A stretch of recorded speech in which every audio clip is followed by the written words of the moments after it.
Hi again, everyone. Scott Pirate Pop Cult fan here, and in this video, I just rewatched Gremlins, and this original film came out back in 1984, and it's a classic. It's technically a Christmas movie. It's a Christmas horror film, but you could still watch it around this time in October, and it would still make sense because it's a horror film, and it's about little mischievous green monsters. And if there are any other creatures in fiction that make me think of Stitch, it's the Cornish pixies in Harry Potter and the Chamber of Secrets, and these little fellas in this film, the Gremlins. And this is a Steven Spielberg produced film. It was written by Chris Columbus, who made the first two Home Alone movies as well as the first two Harry Potter films. And also, have Zach Galligan in the lead role, and he's a very likable presence in the film. You can really sympathize with him. He's living his life, and it's Christmas, and I just think that this is a very fascinating film for being a horror film because there's nothing really scary in this film, really.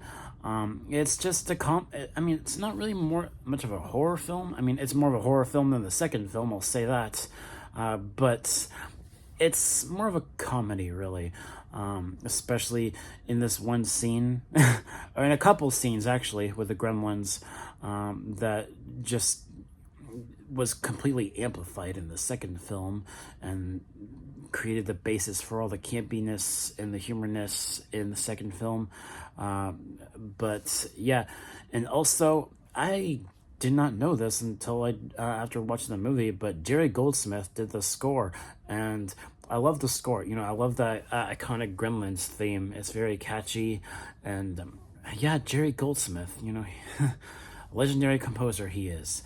And you also have Corey Feldman in this film. Corey Feldman, 1984 was a big year for Corey Feldman. He was in this as well as Friday the 13th Part 4.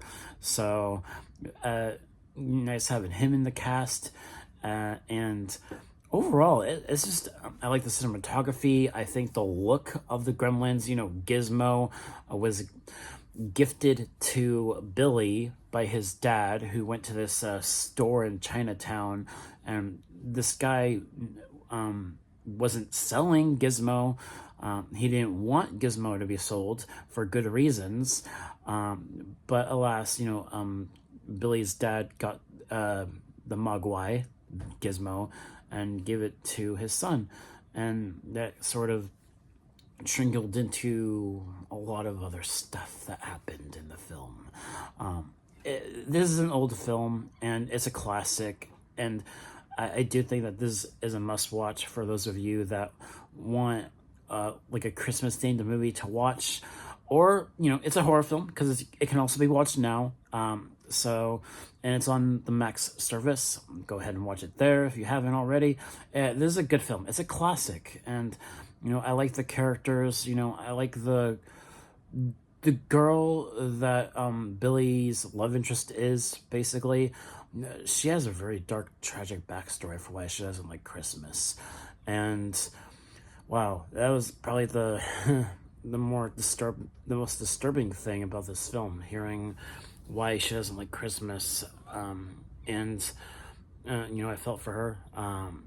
And overall, it's a good story, and the whole thing about Gremlins is that they can cause machines to malfunction, which is funny because Billy's dad is an inventor in this movie, right? He invents machines.